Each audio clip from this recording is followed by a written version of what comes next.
Hello students. चलिए, पिछले class में मैंने आपको अभिक्रिया की कोटि के बारे में बताया था। तो अभिक्रिया की कोटि के बारे में मैंने आपको क्या बताया था?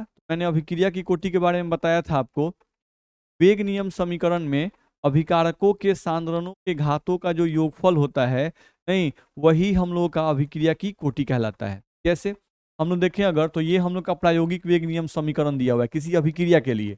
आर बराबर के, ए का पावर अल्फा, बी का पावर बीटा, ये वैल्यू हम लोग को दिया हुआ है। ठीक है, तो अगर किसी अभिक्रिया का दर इस तरह से हम लोग को लिखा हुआ है और पूछ दिया कि इसमें अभिक्रिया की कोटि बताइए, तो क्या करना है? अभिकारक के सांद्रण का जो पावर है, अभिकारक के सांद्रण का जो पावर है, उन दोनों पावर्स को जोड़ दो, अभिक्रिया की कोटि निकल जाएगी। तो अभिक्रिया की कोटि क्या आ गई? Alpha plus beta. बहुत ही सिंपल है। नहीं, इस पर भी हम लोग क्वेश्चन पूछता है, ध्यान रखना है। अब अभिक्रिया की कोटि में हम लोग कौन कौन सा पढ़ना है? तो हम लोग को पढ़ना है प्रथम कोटि की अभिक्रिया, और कौन पढ़ना है? शून्य कोटि की अभिक्रिया। चलो, तो हम लोग सबसे पहले स्टार्ट करते हैं प्रथम कोटि की अभिक्रिया के बारे में। ठीक है, देखो, प्रथम कोटि की अभिक्रिया जिसको फर्स्ट ऑर्डर रिएक्शन भी कहते हैं। ठीक है, इसका डेफिनेशन आपको 2018 में पूछ चुका है। चलो, तो प्रथम कोटि की अभिक्रिया किसे कहेंगे, ध्यान रखना है। तो यहाँ पर पहले हम लोग जो लिखे हैं उसको ध्यान दो। ये रिएक्टेंट बदल रहा है प्रोडक्ट में, नहीं, ये रिएक्टेंट बदल रहा है प्रोडक्ट में। तो अगर इस अभिक्रिया के लिए हम वेग नियम समीकरण लिखेंगे तो हम कुछ ऐसे लिखेंगे, आर बराबर के कॉन्सेंट्रेशन, आर बराबर के और कॉन्सेंट्रेशन ऑफ रिएक्टेंट यानी अभिकारक का सांद्रण का पावर क्या देंगे? 1। नहीं, तो अगर अभिकारक के सांद्रता का पावर अगर 1 आ गया तो ये प्रथम कोटि की अभिक्रिया है। नहीं, ये प्रथम कोटि की अभिक्रिया है, ध्यान रखना है। तो इसका मतलब हुआ कि यदि किसी अभिक्रिया का दर, यदि किसी अभिक्रिया का दर अभिकारक के सांद्रता के प्रथम घातांक पर निर्भर करे, नहीं, देख रहे हो, प्रथम घातांक पर अभिक्रिया का दर अभिकारक की सांद्रता के प्रथम घातांक पर निर्भर करे, तो वैसी अभिक्रिया को प्रथम कोटि की अभिक्रिया कहते हैं। देखो वही लिखा हुआ है, यदि किसी अभिक्रिया का दर अभिकारक की सांद्रता के प्रथम घातांक पर निर्भर करे तो उसी अभिक्रिया को प्रथम कोटि की अभिक्रिया कहते हैं। ध्यान रखना है, तो वही बात मैंने यहाँ पर लिखा हुआ है। ठीक है, अब यहाँ से जो इक्वेशन हम लोग को आया है, आर बराबर के कॉन्सेंट्रेशन ऑफ रिएक्टेंट का पावर 1, ये इक्वेशन मैथ के इक्वेशन से मैच करता है। किससे? y बराबर एम एक्स। वाई बराबर एम एक्स क्या है? Equation of straight line passing through origin. ध्यान रखना है, ठीक है। यानी जो प्रथम कोटि अभिक्रिया का अगर हम लोग ग्राफ खींचते हैं, अभिक्रिया के दर और अभिकारक के सांद्रता में अगर ग्राफ खींचते हैं तो वो ग्राफ क्या आएगा? स्ट्रेट लाइन आएगा जो कि ओरिजिन से पास करेगा। तो देखो, तो यहाँ पर हम लोग एक वाई एक्सिस, एक्स एक्सिस खींचे हैं, तो यहाँ वाई एक्सिस जो पर कौन है? आर। तो देखो, हम वाई एक्सिस जो पर क्या लिखे हुए हैं? आर लिखे हुए हैं। एक्स एक्सिस जो पर क्या है? यहाँ पर अभिकारक का सांद्रण, तो अभिकारक का सांद्रण हम यहाँ पे लिखे हुए हैं। ठीक है, अब हम लोग का ग्राफ जो है ओरिजिन से पास करेगा और स्ट्रेट लाइन जाएगा, ध्यान रखना है। ठीक है, स्ट्रेट लाइन जाएगा। तो इसमें क्या दिखाई दे रहा है कि जैसे जैसे आपका अभिकारक का सांद्रता यहाँ से लेकर यहाँ तक बढ़ा, तो अभिकारक की सांद्रता बढ़ी तो अभिक्रिया का दर यहाँ से कहाँ आ गया? यहाँ आ गया। अभिकारक की सांद्रता यहाँ से बढ़कर यहाँ आ गई, तो अभिकारक की सांद्रता बढ़ गई तो अभिक्रिया का दर भी क्या हो गया? यहाँ से उठकर यहाँ आ गया। अभिकारक की सांद्रता और बढ़ गई, नहीं, तो अभिक्रिया का जो दर है वो भी हम लोग का अब यहाँ से यहाँ आ गया। तो ये ग्राफ क्या दिखा रहा है कि जैसे जैसे अभिकारक की सांद्रता बढ़ेगी अभिक्रिया का दर भी बढ़ता जाएगा। ठीक है, तो बिल्कुल इस तरह से आएगा।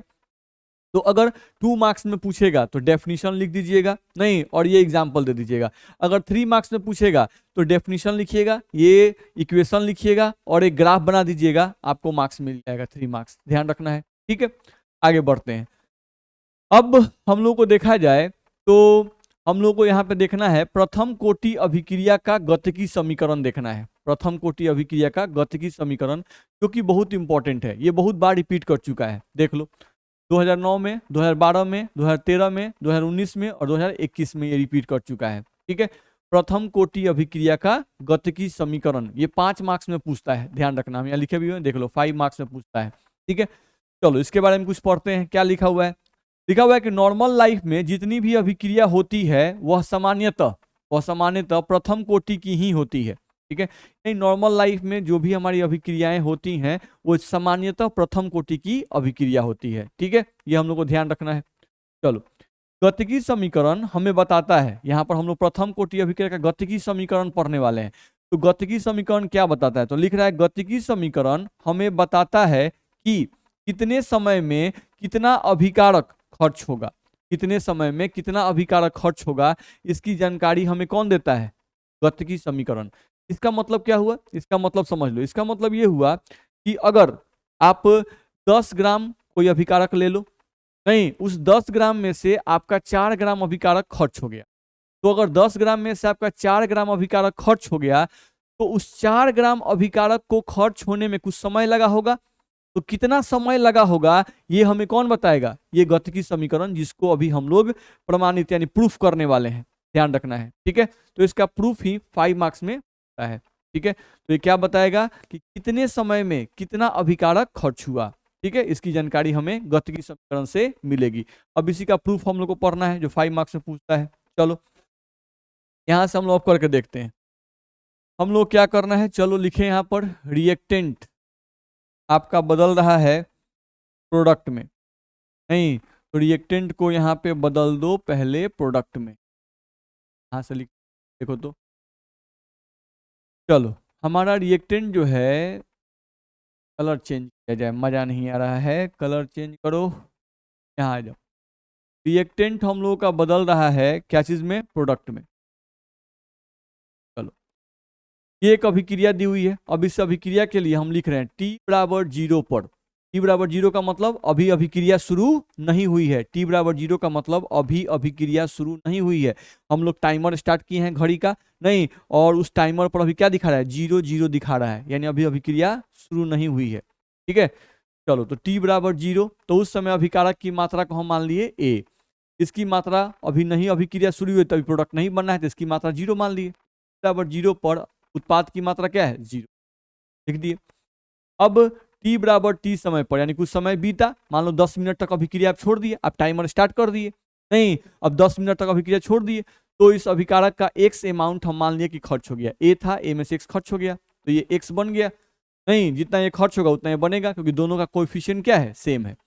अब t बराबर t समय पर ये बचा कितना? अभिकारक कितना बच गया? तो a था, x खर्च हो गया, तो बचे कितना? a माइनस एक्स आपका बच जाएगा।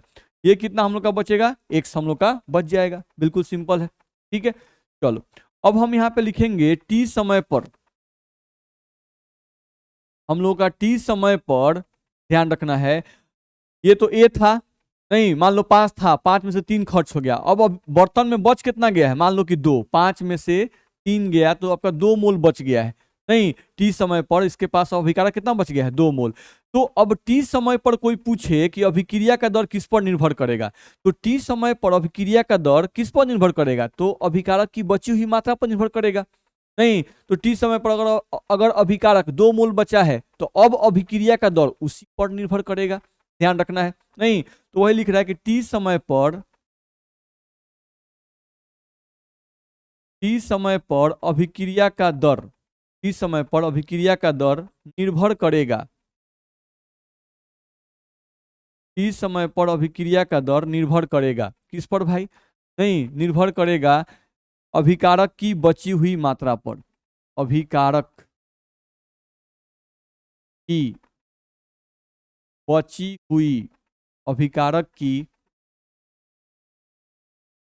बची हुई मात्रा पर,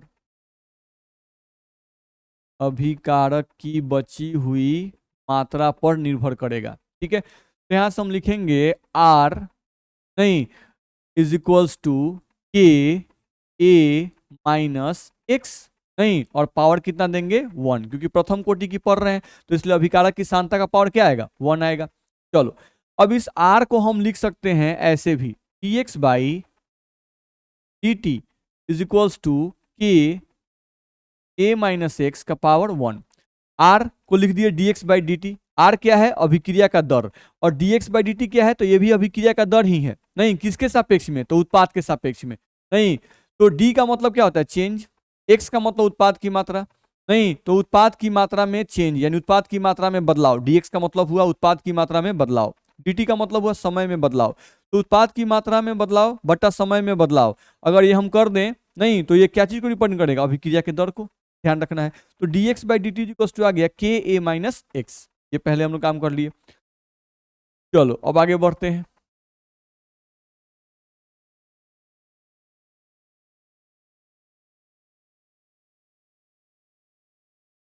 देखा जाए, अब हम लोग क्या कर रहे हैं, इस dt को हम इधर भेज रहे हैं और a माइनस एक्स को यहाँ बट्टा ला रहे हैं, यानी x वाले को एक तरफ और t वाले को एक तरफ कर रहे हैं। तो देखो, तो हम लोग क्या आ जाएगा, यहाँ से हम लोग करेंगे तो हम लोग क्या आ जाएगा, dx divided by a minus x is equals to a dt।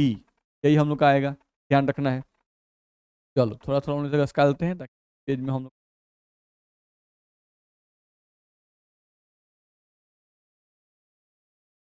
चलो यहाँ से ध्यान दें तो हम लोग को आ गया dx बट्टा a minus x is equals to k d t. अब ये जो हम लोग को आया इसमें कुछ किया नहीं है, इस a माइनस एक्स को हम नीचे ला दिए और dt को इधर भेज दिए, ध्यान रखना है। चलो अब इसको हम लोग इंटीग्रेट करेंगे, नहीं दोनों तरफ इंटीग्रेशन करेंगे, दोनों तरफ इंटीग्रेशन करेंगे, दोनों तरफ इंटीग्रेशन करेंगे, ध्यान रखना है। अब हमको क्या करना है, दोनों तरफ इंटीग्रेशन करो। तो अगर दोनों तरफ इंटीग्रेशन करेंगे तो ऐसे करो, integration dx divided by a minus x equals to integration a dt। इसका इंटीग्रेशन करोगे तो इंटीग्रेशन करने पर तुमको आएगा वैल्यू, याद कर जाओ, minus ln a minus x. ये कांस्टेंट है, बाहर निकल जाएगा। dt का इंटीग्रेशन t होता है, प्लस में क्या लिखते हैं c, ये हम लोग को ध्यान रखना है। तो ये इंटीग्रेशन याद कर जाओ, ठीक है। अगर इंटीग्रेशन आता है तब तो आप इसको निकाल भी सकते हो, नहीं तो आप डायरेक्टली याद कर जाओ कि इसका इंटीग्रेशन हम लोग को ये आएगा, ठीक है। अब इसमें हम लोग को सी का मान निकालना है। चलो तो हम यहाँ लिखते हैं सी का मान t बराबर 0 समय पर निकालेंगे, समय पर निकालेंगे, चलो निकालेंगे, t बराबर 0 समय पर, इसको इक्वेशन 1 मान लो, ये समीकरण नंबर 1 है, ठीक है। अब हम लोग क्या कर रहे हैं कि c का मान निकालना है तो t बराबर 0 समय पर निकालेंगे। चलो देखते हैं, यहाँ पर ध्यान दो, t बराबर जब 0 है उस समय x का मान क्या है, 0 है, देख रहे हो। t बराबर 0 जब है तो उस समय x प्रोडक्ट की मात्रा भी क्या है, 0। तो हम यहाँ लिख रहे हैं, देखो तो एट t बराबर 0 x बराबर क्या है, 0 है। अब इस वैल्यू को तुम इक्वेशन 1 में पुट करो, इस वैल्यू को तुम कहाँ पुट करो, इक्वेशन 1 में। चलो हम लोग पुट करते हैं, क्या आएगा, minus ln a minus x का मान क्या रखना है, 0 बराबर k गुना t का मान क्या रखना है, 0 प्लस में c। तो यहाँ से देखो माइनस ln a माइनस 0 तुमको a आ गया, बराबर k गुना 0 0 आ गया, बराबर में क्या बच गया, c। तो तुमको c का वैल्यू क्या आ गया, c बराबर आ गया माइनस ln a। चलो अब तुम क्या करो,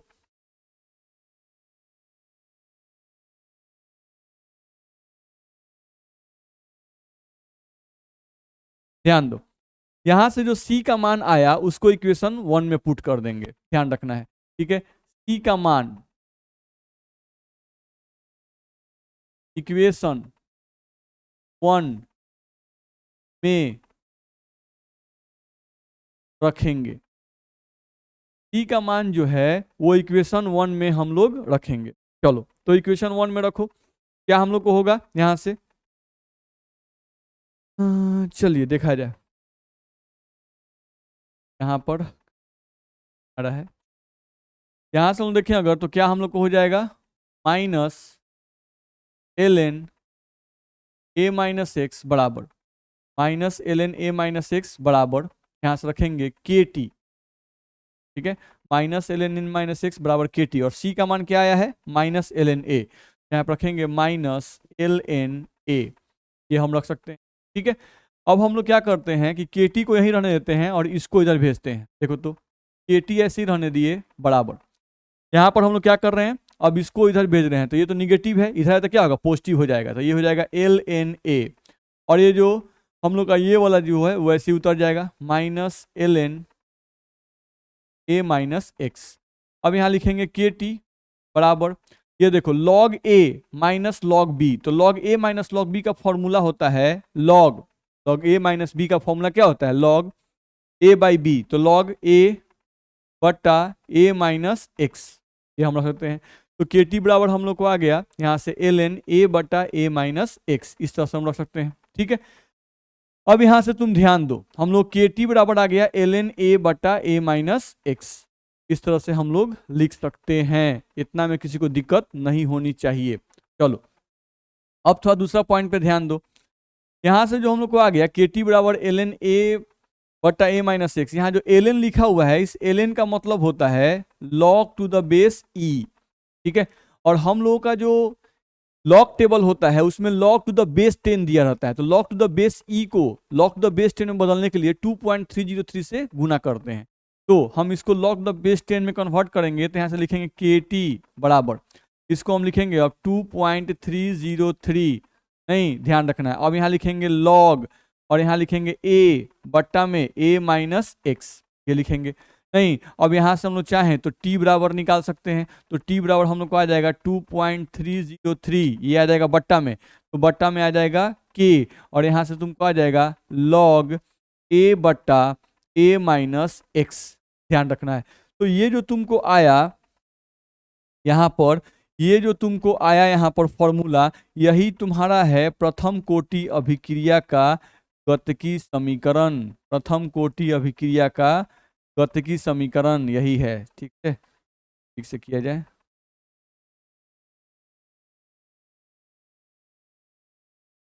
नहीं हो रहा है, ऐसा गड़बड़ा जा रहा है। चलिए तो हम लोग अगले पेज में लिख लेंगे, लेकिन ध्यान रखना है कि यही हम लोग का प्रथम कोटि अभिक्रिया का गतिकी समीकरण है। चलो जैसे अगले पेज में हम इसको लिख लेते हैं। तो प्रथम कोटि अभिक्रिया गतिकी समीकरण हमको आ गया टी बराबर, सॉरी हम लोग को आ गया टी बराबर 2.303 अपॉन के लॉग ए बट्टा ए माइनस एक्स, ये वैल्यू हम लोग को आ गया प्रथम कोटि अभिक्रिया का गतिकी समीकरण, ध्यान रखना है, ठीक है। इसी को हम लोग, इसी समीकरण को कहते हैं प्रथम कोटि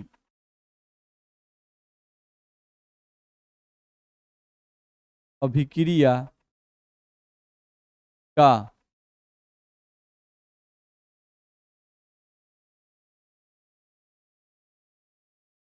गतिकी समीकरण, इसी को हम लोग कहते हैं प्रथम कोटि अभिक्रिया का गतिकी समीकरण। तो इस तरह से ये आपका आ सकता है प्रथम कोटि अभिक्रिया गतिकी समीकरण। तो ये प्रूफ आपका 5 मार्क्स में आता है, ध्यान रखना है। तो जितना मैंने यहाँ पर लिखा ये सब आपको लिखना पड़ेगा, ध्यान रखना है 5 मार्क्स के लिए, ठीक है। और इस तरह से आपको यहाँ पर आना पड़ेगा, ठीक है। अब इसमें सबका मतलब समझ लो, यहाँ पर टी जो है, इस टी का मतलब क्या है, समय, ये समय को रिप्रेजेंट करता है। यहाँ पर जो के है वो क्या है, तुम्हारा वेग स्थिरांक, ये जो है तुम्हारा वो क्या है, वेग स्थिरांक। यहाँ पर लॉग तो लॉग है, ए क्या है, अभिकारक की शुरुआती मात्रा, ये है तुम्हारा अभिकारक की शुरुआती मात्रा,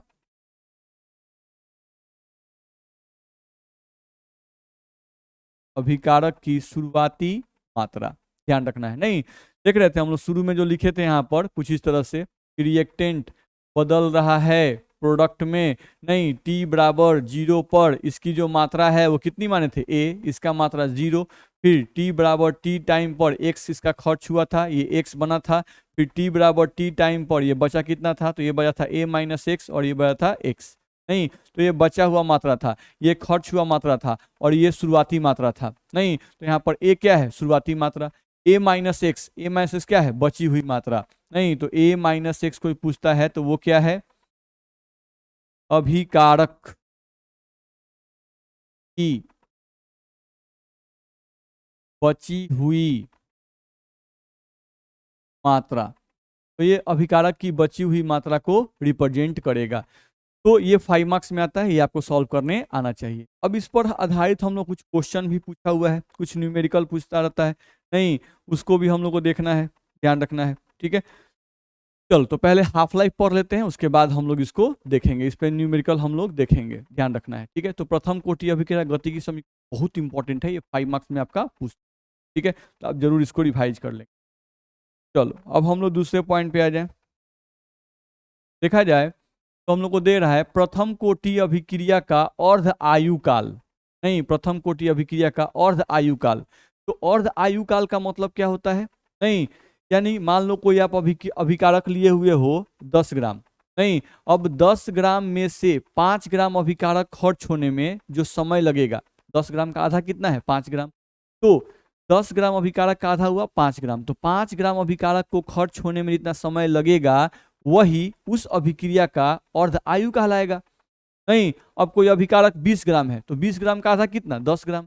नहीं, तो 10 ग्राम खर्च होने में जो समय लगेगा वही उस अभिक्रिया का अर्ध आयु कहलाएगा, अर्ध आयु काल कहलाएगा। ध्यान रखना है, ठीक है। तो वही तो लिखा हुआ है यहाँ पर, आप पढ़ोगे तो लिखा हुआ है कि जिस समय पर अभिकारक की सांद्रता, जिस समय पर अभिकारक की सांद्रता आधी हो जाती है, जिस समय पर अभिकारक की सांद्रता क्या हो जाती है, आधी हो जाती है, ठीक है, उसी समय, उसी समय की, उस समय को टी हाफ कहते हैं, समय को टी हाफ कहते हैं। चलिए इसको बताइए,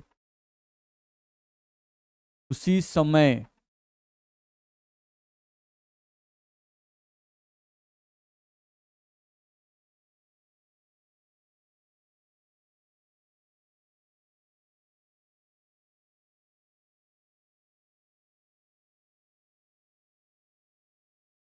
उसी समय, और यहाँ पर आएगा को, जो को यहाँ पर था वो यहाँ पे आएगा, उसी समय को टी हाफ कहते हैं। ध्यान रखना है, ठीक है। तो जो अर्ध आयु है हम लोगों का, जो अर्ध आयु है, इसको रिप्रेजेंट किया जाता है टी हाफ से। ध्यान रखना है, रिप्रेजेंट करते हैं हम लोग टी हाफ से, इसको रिप्रेजेंट करते हैं। तो प्रथम कोटि की अर्ध आयु काल क्या है ये आप समझ, ये भी आपका पूछ चुका है। ध्यान रखना है, जो भी पूछा हुआ है वही हम बता रहे हैं, तो इसको भी आपको याद कर जाना है। प्रथम कोटि अभिक्रिया की अर्ध आयु काल का डेफिनेशन क्या होता है ये याद कर जाना है, ठीक है। चलो, अब प्रथम कोटि की जो अर्ध आयु काल है इसको हम लोग कैसे निकालेंगे, इसका क्या फॉर्मूला आता है, प्रथम कोटि अभिक्रिया के अर्ध आयु काल का क्या फॉर्मूला आता है उसको हम लोग निकालेंगे। वो भी बड़ा इंपॉर्टेंट है, उस पर भी बहुत न्यूमेरिकल हम लोग को पूछता है, ठीक है। चलो, तो उसको हम लोग अब देखेंगे। चलो, हम लोग को देखना है, हम लोग यहाँ पर देख रहे हैं प्रथम कोटि,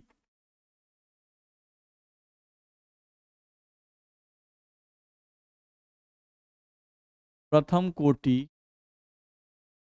अभिक्रिया का अर्ध आयु यानी कि टी हाफ, यही आप देख रहे हैं। प्रथम कोटि अभिक्रिया का अर्ध आयु आप देख रहे हैं। चलो देखा जाए,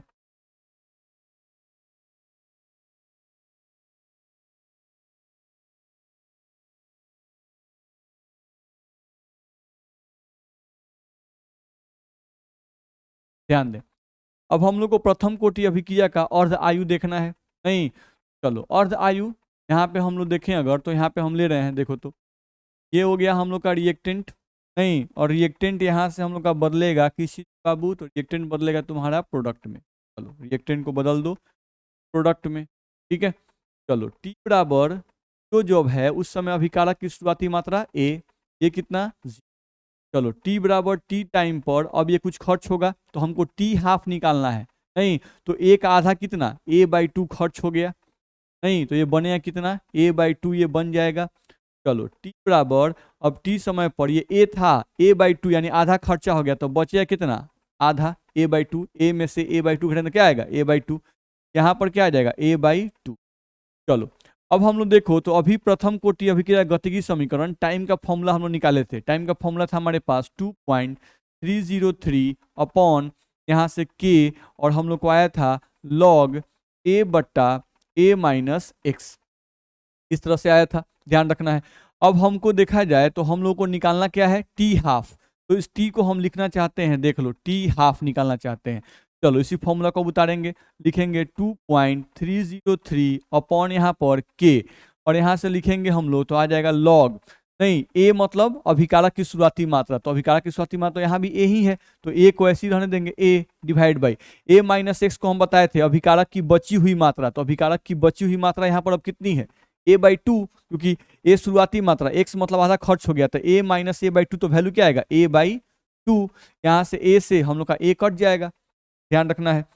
चलो, अब यहाँ से तुम अगर आते हो तो देखो तो क्या तुम्हारा आ जाएगा,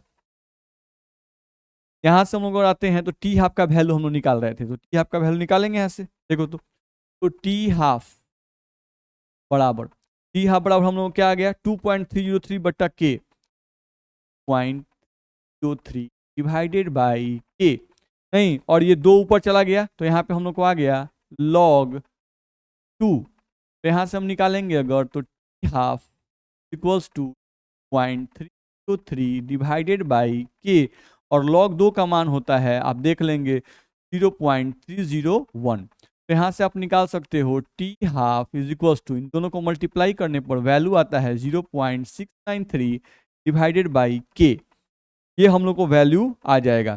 तो ध्यान रखना है, हम लोग को शून्य कोटि अभिक्रिया, शून्य कोटि अभिक्रिया बोल रहे हैं, प्रथम कोटि अभिक्रिया के हाफ लाइफ का, प्रथम कोटि अभिक्रिया के हाफ लाइफ का ये हम लोग का फॉर्मूला हो जाएगा t½ इज इक्वल्स टू 0.693 बटा के। तो ये क्वेश्चन भी 3 मार्क्स में पूछ चुका है, ये क्वेश्चन भी आपका 3 मार्क्स में पूछ चुका है।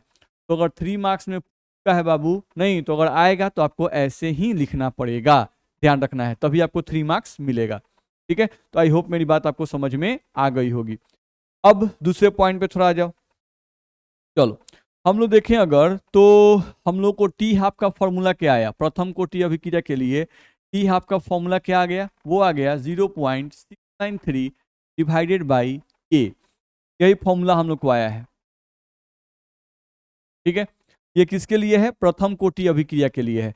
तो इस फॉर्मूला को तुम ध्यान से अगर देखोगे तो इस फॉर्मूला में कहीं भी तुमको अभिकारक की सांद्रता दिख रही है क्या, ये तो t½ अर्धायु है, के वेग स्थिरांक है, यहाँ पर कहीं भी अभिकारक की सांद्रता का टर्म नहीं दिख रहा है। ए कहीं दिख रहा है क्या, a-x दिख रहा है क्या, नहीं दिख रहा है, नहीं। तो इस फॉर्मूला से क्या स्पष्ट होता है कि प्रथम कोटि अभिक्रिया का जो अर्ध आयु है, प्रथम कोटि अभिक्रिया का जो अर्ध आयु है वो अभिकारक की सांद्रता पर निर्भर नहीं करता है। ध्यान रखना है, यहाँ पर हम लिख रहे हैं कि इस फॉर्मूला से यह स्पष्ट होता है, फॉर्मूला से यह स्पष्ट होता है कि प्रथम कोटि अभिक्रिया का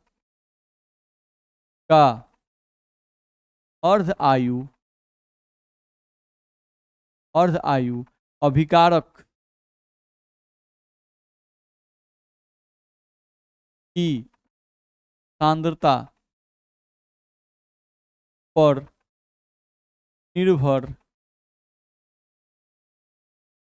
नहीं करता है, अभिकारक की सांद्रता पर निर्भर नहीं करता है। इस फॉर्मूला से यह स्पष्ट होता है कि प्रथम कोटि अभिक्रिया का अर्ध आयु अभिकारक की सांद्रता पर निर्भर नहीं करता है। ठीक है, तो हम लोग का ऑब्जेक्टिव में भी ये क्वेश्चन पूछ चुका है, नहीं कि कौन सी कोटि है जिसका अर्ध आयु अभिकारक की सांद्रता पर निर्भर नहीं करता है। तो प्रथम कोटि अभिक्रिया का अर्ध आयु अभिकारक की सांद्रता पर निर्भर नहीं करता है, ये हम लोग को ध्यान में रखना पड़ेगा। ठीक है, अब इस पे आधारित हम लोग का एक ग्राफ भी ध्यान रखना है। चलो थोड़ा सा ध्यान रखेंगे, एक तो t½ का फॉर्मूला ध्यान रखेंगे, नहीं दूसरा हम लोग क्या ध्यान रखना है कि t½ जो है वो प्रथम कोटि अभिक्रिया का जो अर्ध आयु है वो अभिकारक की सांद्रता पर निर्भर नहीं करता है। दूसरा, इस पे आधारित जो ग्राफ होता है उस ग्राफ को थोड़ा सा ध्यान रखना। देख लो, यहां से हम लोग ग्राफ इसका खींचना चाहते हैं। चलो, तो अगर हम लोग ग्राफ खींचेंगे तो ध्यान समझो, यहाँ पर हम लोग क्या ले रहे हैं, ये जो लाइन है वो हम ले लिए अभिकारक की सांद्रता, अभिकारक की सांद्रता, और ये जो लाइन है, नहीं इस लाइन को हम ले लिए t½ इस लाइन को हम ले लिए t½ अब इन दोनों के बीच जब हम ग्राफ खींचेंगे, नहीं तो ग्राफ हम लोग का जो आएगा वो बिल्कुल स्ट्रेट लाइन आ जाएगा। वो ग्राफ हमारा क्या आ जाएगा, ये ग्राफ हम लोग का बिल्कुल स्ट्रेट लाइन आ जाएगा, ध्यान रखना है। ठीक है, तो ये स्ट्रेट लाइन आ रहा है तो इसका मतलब क्या हुआ, इसका मतलब ये हुआ कि देख लो अभिकारक की सांद्रता अभी यहाँ पर है, तो उस समय t½ का वैल्यू कितना है, इतना है। ठीक है, अभिकारक की सांद्रता तुम बढ़ा दिए तो अभिकारक की सांद्रता बढ़ाने पर भी अभी भी t½ का वैल्यू कितना है, उतना ही है। अभिकारक की सांद्रता तुम और कर दिए नहीं, तो भी तुम्हारा टी हाफ का वैल्यू कितना है, अभी भी उतना है। तो क्या अभिकारक की सांद्रता बढ़ने से क्या टी हाफ के मान में कोई अंतर पड़ रहा है, नहीं पड़ रहा है। तो ये ग्राफ रिप्रेजेंट कर रहा है कि नहीं, अभिकारक की सांद्रता बढ़ने से टी हाफ पर कोई अंतर नहीं पड़ रहा है। तो ये ग्राफ किसका है, प्रथम कोटि अभिक्रिया के अर्ध आयु का ग्राफ है। ये जो ग्राफ है ये किसका है भाई, तो प्रथम कोटि अभिक्रिया, ध्यान रखना है, कोटि नहीं घबराना चाहिए। ये प्रथम कोटि की अभिक्रिया, प्रथम कोटि की अभिक्रिया के अर्ध आयु का ग्राफ है। अर्ध आयु, अर्ध आयु, ठीक है, तथा अर्ध आयु तथा अर्ध आयु तथा अभिकारक की सांद्रता के बीच का ग्राफ है। अभिकारक के सांद्रता के बीच का ग्राफ है। तो ये बात आपको ध्यान में रखना पड़ेगा, ठीक है। तो ये ग्राफ भी आपका पूछ चुका है, ठीक है। ग्राफ दे देगा और बोलेगा कि प्रथम कोटि अभिक्रिया का है कि शून्य कोटि का है कि द्वितीय कोटि का है, किसका है। नहीं, तो ये किसका है, प्रथम कोटि अभिक्रिया के हाफ लाइफ का ग्राफ है। ध्यान रखना है यहाँ पर और यहाँ पर, नहीं किसके किसके बीच ग्राफ खींचा गया है, तभी ये ग्राफ ऐसा होगा। टी हाफ और अभिकारक की सांद्रता के बीच ग्राफ खींचेंगे प्रथम कोटि का, तब ऐसा ग्राफ हम लोग का आएगा। अब शून्य कोटि के लिए अलग ग्राफ हो जाएगा, ध्यान रखना है, ठीक है। टी हाफ और अभिकारक की सांद्रता के बीच ग्राफ शून्य कोटि के लिए अलग हो जाएगा, प्रथम कोटि के लिए अलग है, ध्यान रखना है, ठीक है। तो आई होप मेरी बात आपको समझ में आ गई हो। चलो अब थोड़ा दूसरे पॉइंट पे आ जाओ। यहां से हम लोग देखें अगर, तो एक चीज हम लोग को और यहाँ से पढ़ना है, टी और टी हाफ में संबंध से पहले देखो, तो यहाँ से एक पॉइंट हम लोग दूसरे पॉइंट को समझेंगे। नहीं, प्रथम कोटि अभिक्रिया की पूर्ण आयु, प्रथम कोटि, प्रथम कोटि अभिक्रिया की पूर्ण आयु का मान, पूर्ण आयु का मान हमको निकालना है। प्रथम कोटि अभिक्रिया जो है उसके पूर्ण आयु का मान हम लोग को निकालना है। चलो ये कैसे निकालेंगे, इसको भी समझने की कोशिश करो। प्रथम कोटि अभिक्रिया के पूर्ण आयु का मान तुम कैसे निकालोगे, इसको समझो।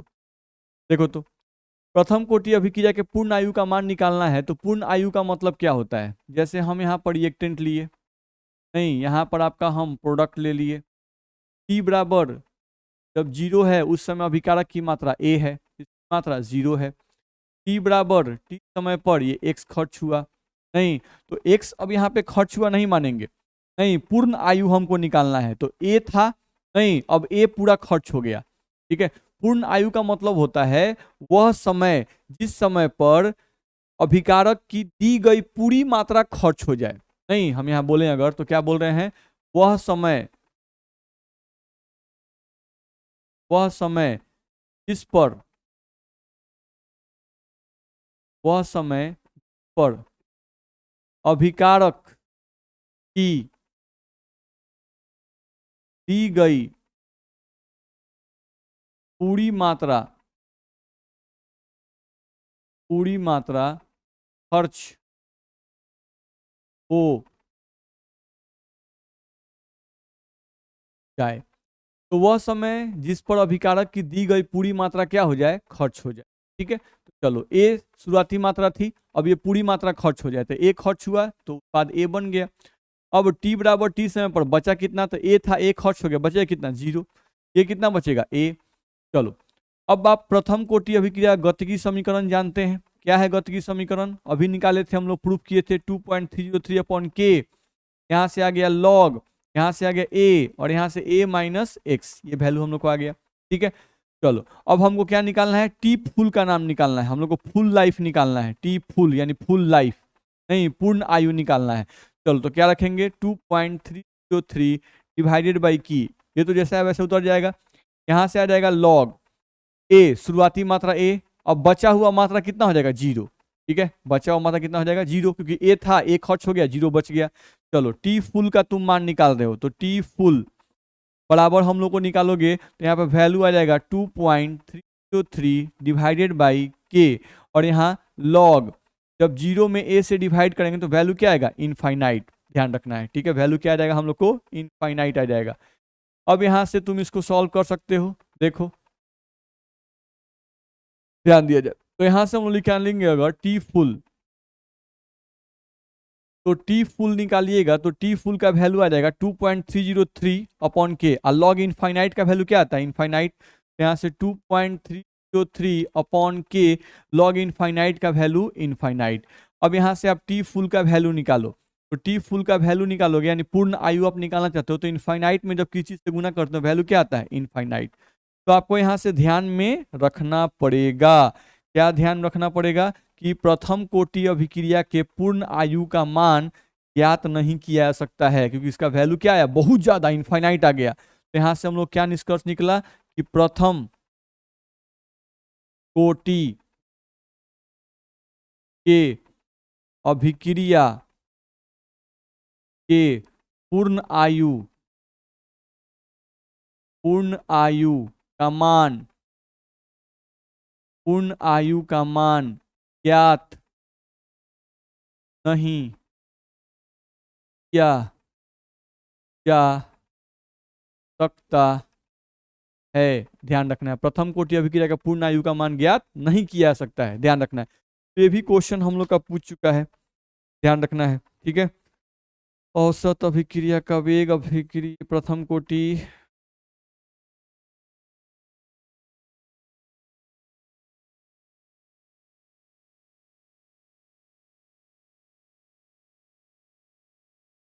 हाँ 2018 में पूछा हुआ था कि प्रतिक्रिया के प्रथम कोटि के गतिकी का वर्णन करें, क्यों प्रतिक्रिया के प्रथम कोटि कभी पूर्ण नहीं होती है, ध्यान रखना है। ये आपको 2018 में पूछा गया था, ठीक है। क्वेश्चन क्या था, तो क्वेश्चन मैं आपको व्हाट्सएप पर भेज चुका हूँ, यहाँ पे क्वेश्चन लिखा हुआ है, क्यों प्रतिक्रिया की प्रथम कोटि कभी पूर्ण नहीं होती, प्रथम कोटि अभिक्रिया जो है वो कभी पूर्ण क्यों नहीं होती है, ठीक है। क्योंकि उसके वैल्यू टी फुल का वैल्यू हम लोग क्या आ गया, इनफाइनाइट आ गया, ध्यान रखना है, ठीक है। तो प्रथम कोटि अभिक्रिया जो है इसमें हम लोगों का अभिकारक कुछ ना कुछ बचा ही रह जाएगा, ध्यान रखना है। अभिकारक जो है वो कुछ ना कुछ हम लोग का बचा ही रहेगा, कभी भी पूर्ण अभिकारक हम लोग का खर्च नहीं हो पाता है, ध्यान रखना है, ठीक है। इसीलिए ये अभिक्रिया जो है वो कभी भी पूरी नहीं होती है, ठीक है। तो इस तरह से पूछेगा तो आप इस तरह से दिखा सकते हो, ध्यान रखना है, ठीक है। आगे हम लोग बढ़ सकते हैं अब यहाँ से, चलो अब यहाँ से हम लोग को एक दिया हुआ है टी तथा टी हाफ में संबंध, ये किसके लिए है, प्रथम कोटि के लिए है। ये किसके लिए हम लोग का है, तो प्रथम कोटि के लिए है, प्रथम कोटि के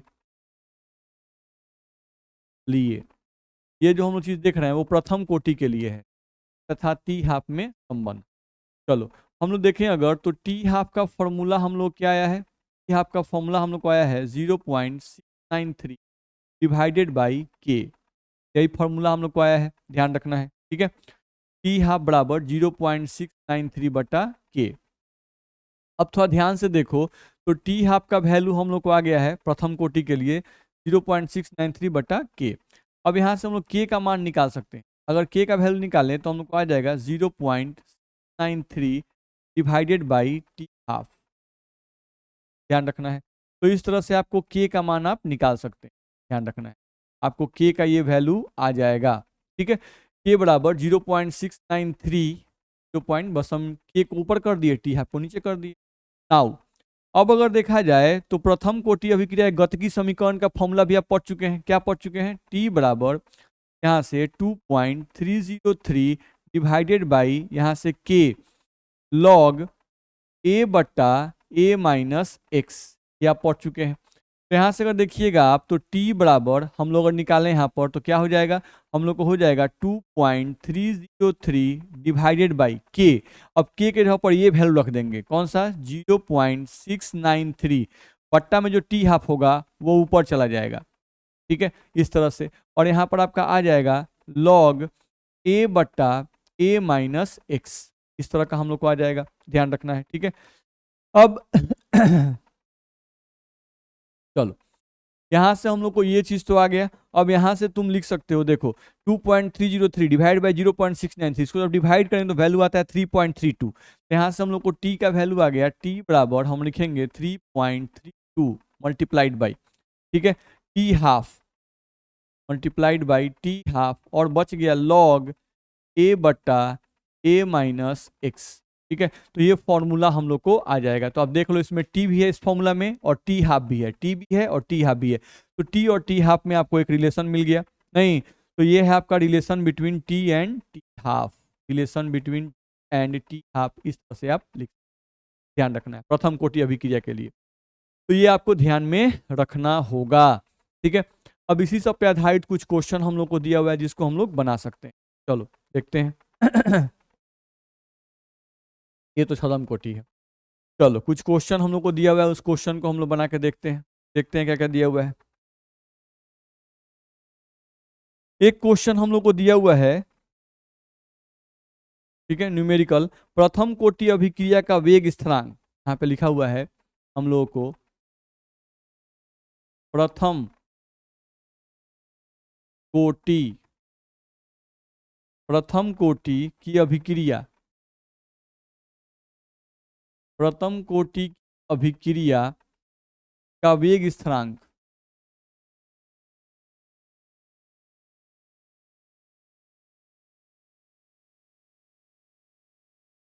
वेग स्थिरांक 0.0005 पर मिनट है, पर मिनट है।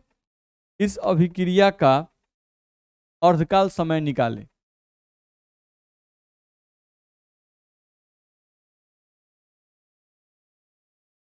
इस अभिक्रिया का अर्धकाल समय का मतलब टी हाफ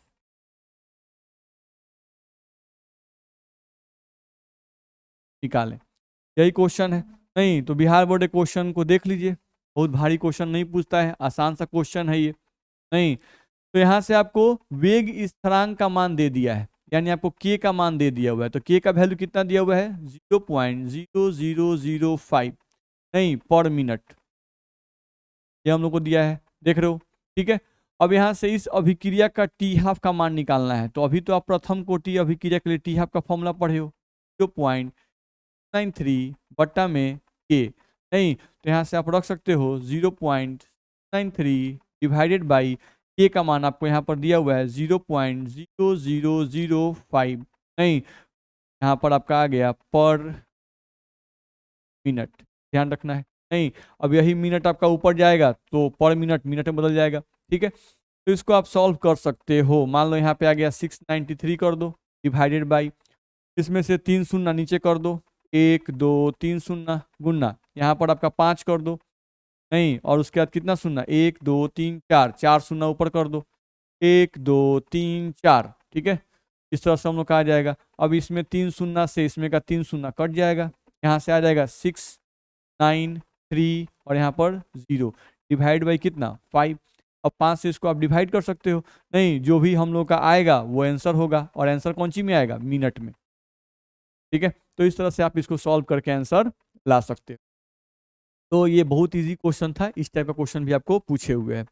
तो प्रथम कोटि अभिक्रिया के लिए ये आपका 2021 में पूछा हुआ था, ये आपका 2001 में पूछ चुका है, ध्यान रखना है। ठीक है, और हम लोग देखें अगर प्रथम कोटि अभिक्रिया का अर्धायुकाल प्रतिक्रिया का वेग स्थिरांक ज्ञात करें, देखा जाए।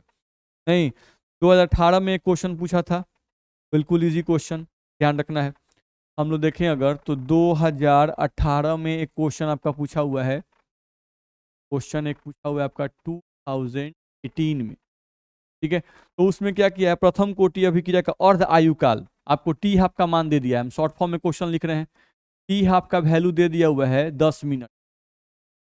ठीक है, और टी हाफ का मान दे दिया है और प्रतिक्रिया का वेग स्थिरांक पूछ रहा है, यानी कि के का वैल्यू क्या होगा ये पूछ रहा है। ठीक है, तो इस क्वेश्चन को आप आसानी से बना सकते हो। ठीक है, चलो उसके बाद आ जाओ प्रतिक्रिया की गतिकी का समीकरण करें। ठीक है, उसके बाद आ जाओ इस फॉर्मूला पे क्वेश्चन और कहाँ दिया हुआ है, देखिए एक क्वेश्चन नंबर 14 भी आपको हम पीडीएफ में भेजे हुए हैं, जिसका लिखा हुआ है दिखाइए कि प्रथम कोटि अभिक्रिया का अर्ध जीवन काल अपने आरंभिक सांद्रण पर निर्भर नहीं करता है, अभिकारक की सांद्रता पर निर्भर नहीं करता, उसको दिखाइए। तो मैंने प्रूफ करके आपको दिखा दिया है। नहीं, 2012 में भी क्वेश्चन पूछा है और 2014 में भी ये क्वेश्चन पूछ चुका है। ठीक है, एक और न्यूमेरिकल है, उस न्यूमेरिकल देखते हैं हम लोग। क्वेश्चन नंबर चलिए 2012 में एक क्वेश्चन पूछा हुआ है न्यूमेरिकल। क्या पूछा हुआ है? एक प्रथम कोटि अभिक्रिया के वेग स्थिरांक का मान दिया हुआ है। हम शॉर्ट फॉर्म में लिख रहे हैं, वेग स्थिरांक का मान, के का मान दिया हुआ है बाबू। प्रथम कोटि की अभिक्रिया है 60 पर सेकेंड, ये दिया हुआ है वेग स्थिरांक का मान। इसी अभिक्रिया के 75% पूरा होने में कितना समय लगेगा? नहीं, आपको टाइम का वैल्यू पूछ रहा है कि टाइम का वैल्यू क्या होगा। नहीं, क्या चीज के लिए पूछ रहा है कि 75% अभिक्रिया पूरा होने में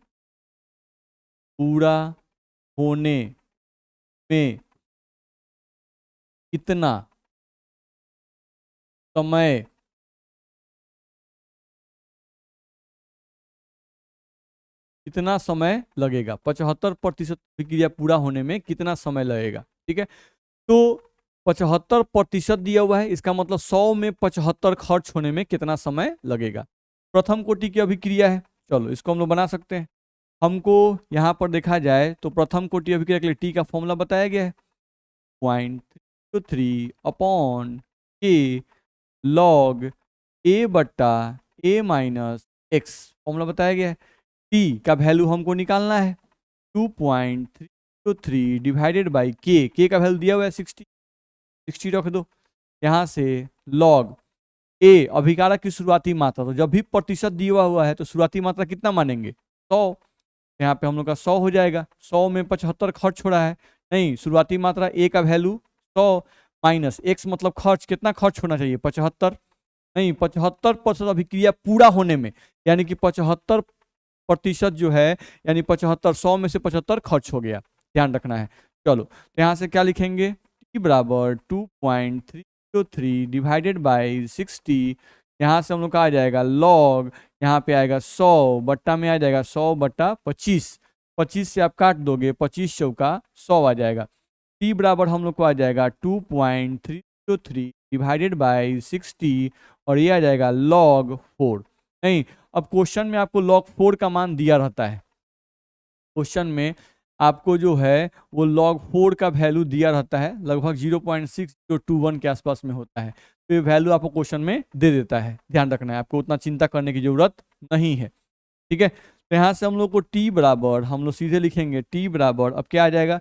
2.303 डिवाइडेड बाई 60। नहीं, और log 4 का मान हम लोग लिख सकते हैं 0.621 को इग्नोर कर देंगे, इसी को सॉल्व कर देंगे। हम लोग को सॉल्व करके टी का वैल्यू हम लोग को निकल जाएगा, ध्यान रखना है। तो मेरे हिसाब से ये बात आपको समझ में आ गई होगी। तो ये क्वेश्चन भी आपका पूछा हुआ है, ध्यान रखना है। ठीक है, फिर एक 2010 में भी क्वेश्चन पूछा हुआ है, ध्यान रखना है। 2010 में भी एक क्वेश्चन पूछा हुआ है, उसको भी आप देख सकते हैं। देखो तो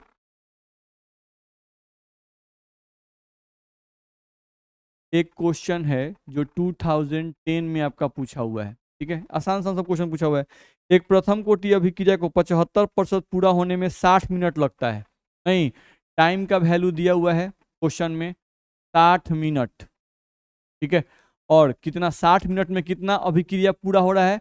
75% अभिक्रिया पूरा हो रहा है कितना मिनट में? 60 मिनट में 75% अभिक्रिया पूरा हो रहा है। नहीं, तो इस अभिक्रिया का अर्ध जीवन काल निकालें, यानी आपको बोल रहा है कि टी हाफ का जो वैल्यू है वो आप निकालिए। ठीक है, तो आसानी से बना सकते हैं। अभी हम लोग पढ़े थे टी और टी हाफ में रिलेशन, तो टी इज इक्वल टू, हम लोग फॉर्मूला पढ़े थे, T is equal to 3.32 into T half. यहाँ से हम लोग को था लॉग ए बट्टा ए माइनस एक्स। ठीक है, तो चलो टी का वैल्यू कितना दिया हुआ है? 60 मिनट, तो हम 60 रख देंगे बराबर 3.32 रखेंगे। टी हाफ का मान निकालना है, टी हाफ का मान हम लोग को निकालना है।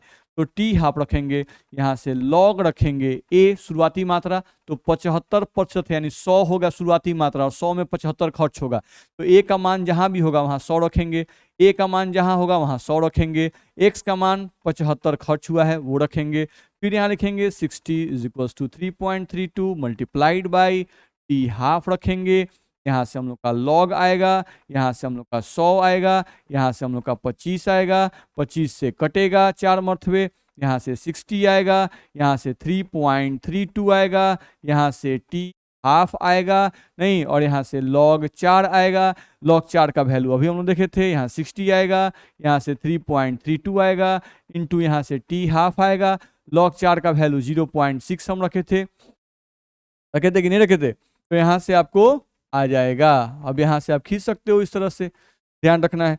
तो यहाँ से आप बनाओगे टी हाफ का मान आपको निकालना है, तो टी हाफ बराबर आप क्या करोगे, नहीं तो 60 करोगे, डिवाइडेड बाई करोगे, नहीं 60 से डिवाइड होगा